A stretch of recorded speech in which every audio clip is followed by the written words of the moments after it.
Well, I'm excited to be continuing our series about companies who hire their very first, call it a founding PM in a startup situation. As you know, the product recruiter spends a lot of time working with founders, first-time founders who are on that journey, to hiring their very first PM. And I am so delighted that my friend John said yes to having a conversation and sharing his insights about being that first person who a founder CEO has hired and the journey to building business. So I'm going to let John introduce himself because he's got such a beautiful narrative about who he is and what he's done. So John, who are you and what have you done? Tell us a little bit about the person behind your name. Thanks so much. Really excited to have this conversation today. So, who am I? I am a transient employee, right? I started my career off in marketing, thinking I was going to create, Fifth Avenue advertising on TV and Super Bowls, and then got sucked into the world of B2B SaaS and was lucky enough to have an opportunity at a business I was working at to actually transition from running brand marketing into running product and ultimately getting into the technical weeds of building SaaS businesses.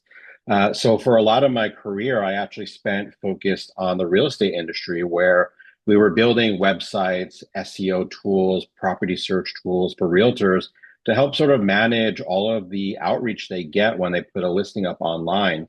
And this is really sort of the first time I really understood like CRM and platform and like how you build all of these things that connect the business. And it was a really amazing experience because the founders were entrepreneurs. They were first time founders. They had multiple businesses and they really sort of gave us the trust, the 15 people in the room to sort of like do our own thing. And we ended up doing that for 7 or 8 years, 4Xing the business. And then I got an opportunity to join another kind of 0 to 1 startup. It's just sort of my MO. I like starting over multiple times. And I had the opportunity to work at a really great CX CRM in New York City that we spent about 4 or 5 years getting to 50, $60 million and eventually an acquisition by Meta, which was a huge, huge success for everybody involved in that project. But that acquisition came at a time where like the word AI was in every other email that was being sent, and every other product question was, how do we do AI? So at that point in time, I was also sort of like, okay, it's another 7 year run. Let's hit that reset. And I had a great opportunity to join a voice AI product in the hospitality space, where they were building technology to handle phone calls from people who were looking to book reservations, to get catering, to also just ask menu questions, right? And it was a really interesting time in AI where the product we were building was from scratch because they had no one had platformized it and started reselling it at that point in time. So every couple of weeks, the whole thing was changing and evolving, and it was a really great time to be in product back then. I love what you touched on there, John, which is the fact that your sort of starting career was not knocking on doors looking for product roles. You evolved into this product leader.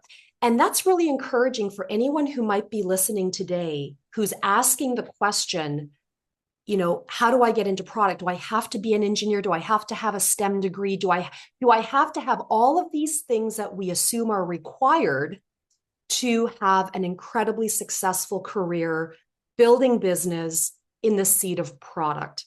Let's dive a little bit deeper into one of sort of the stories of when you were hired as a first PM. Give us a bit of the backdrop, the context of what was going on that they needed you. Yeah, I think something that you just mentioned is really the important thing for anybody looking to make that transition in the product, which is how are you fixing the business or growing the business?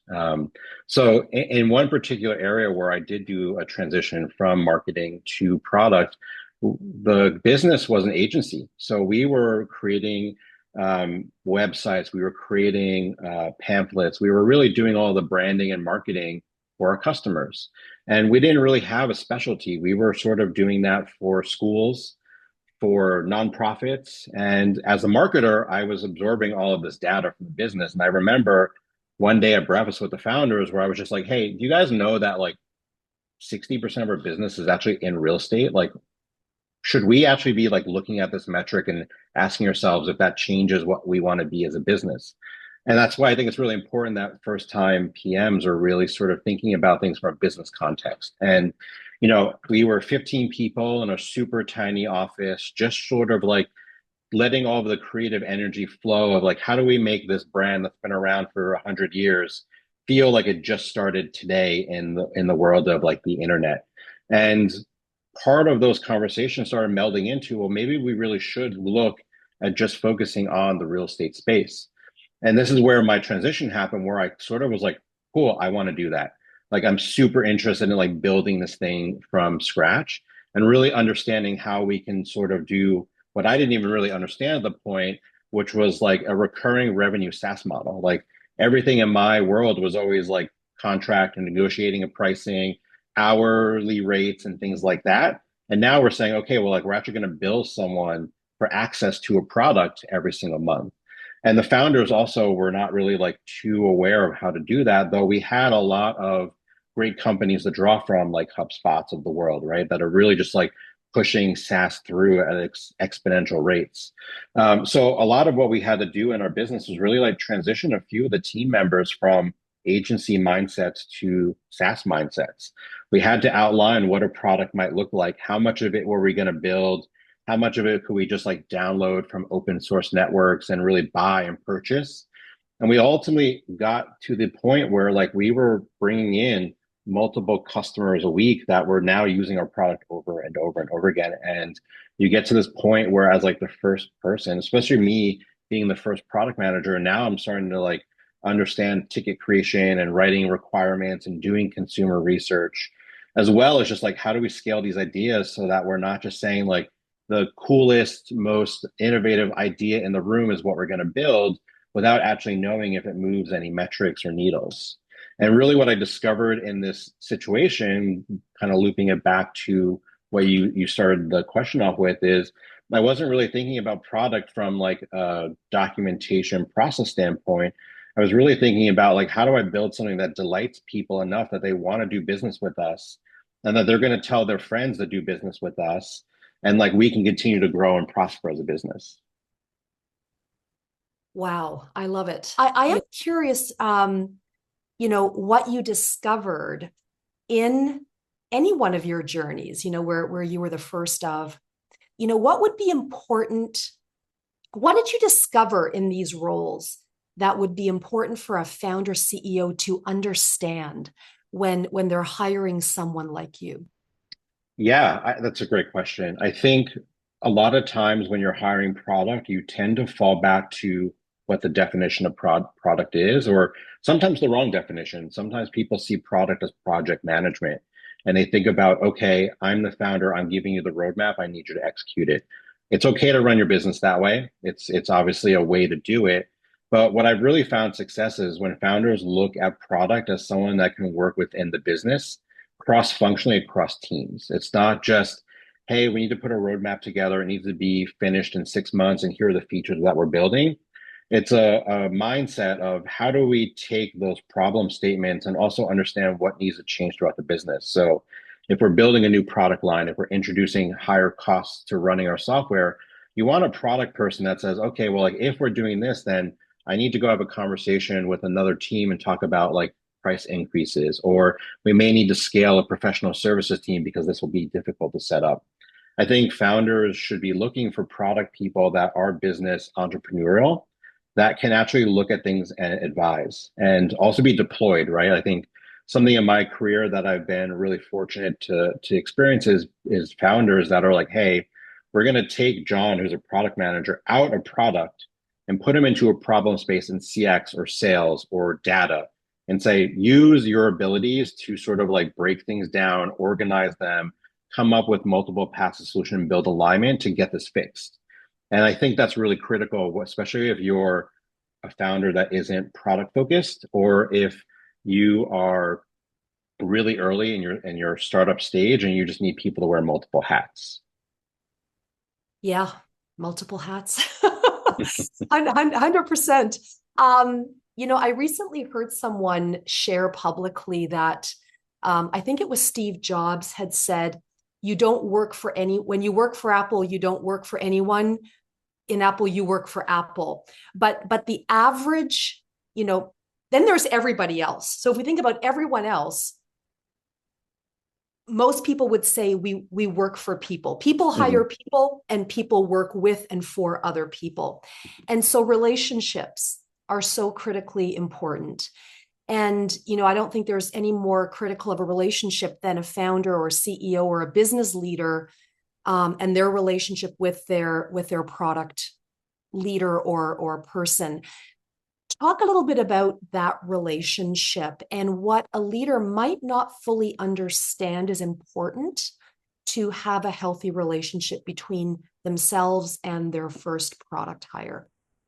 Yeah, and the first thing that always comes to mind, because I think uh, as someone that wants to eventually be a founder, I'm anticipating being a concern.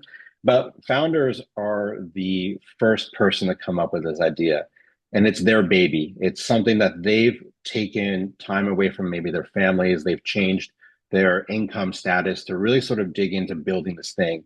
And a lot of times when you do that, you start to not really see a lot of the signal that's happening around you. And that's great, right? Founders can put their blinders on and just keep running forward. And I think it's really important to recognize that the relationship between a founder and a product can be intentionally friction creating, because the PM or the product lead is really there to sort of like put the boundaries around the business and protect it. And sometimes founders want to kind of blow through those, and rightly so, they can. But that product person can actually say, hey, I love where you're going. Maybe that's a conversation for next quarter. This quarter, we actually have an issue here that needs the business's attention for XYZ reasons. And that balance, that sort of back and forth, sort of like Tom and Jerry cat and mouse environment, I actually think builds really strong alignment, especially if you have a lot of trust between the two parties to sort of understand what role you're playing and how you're both really focused on solving business problems and growing it. I think the relationships I've had with CEOs where we sort of have those like disagreements, but we're both sort of right, and we have to kind of come to a conclusion of what's the best thing for the next few weeks or few months, builds trust, it builds understanding, and it also builds an ability to have really open, transparent conversations about what needs to happen next. Last question. What Yep. is some final advice that you would have for founders or CEOs who are on this journey to hiring their first product manager? Yeah, I think, outside of the stuff I mentioned earlier in terms of like, don't try to over index on like the process PM that is going to come and talk about product specs and Jira tickets and all of these things, especially if you're an early stage founder. Uh, the one thing that I really try to push founders that I talk to the thing about is, can you find a product person? By the way, there's no such thing as a unicorn. Like, you have to eventually make a decision. But can you find a product person that has the same passion that you have for the problem? And more importantly, has a really strong passion for the customer.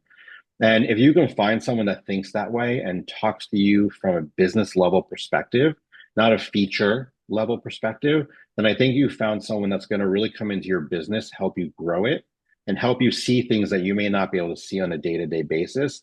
All of the other things in terms of like process and setting up roadmaps, like that stuff you can teach. It's very difficult to teach someone to care. And more importantly, someone that can work in an ambiguous environment and still come every day wanting to do their best work. And that's a wrap. Thank you, John, for sharing Thank you your so much. insights today. And I'm sure I have no doubt that whether you're a founder CEO who's thinking about this journey of hiring their first product manager, or whether you're a product manager in maybe a big tech company and you're thinking about that romance of working for a startup and being the first person, I hope that this conversation illuminated what that relationship and what that role is really all about. If you're interested in connecting with John, we're going to include all of his contacts below. And again, thanks for the chat today, and we'll see you in the next video. Thank you. Bye.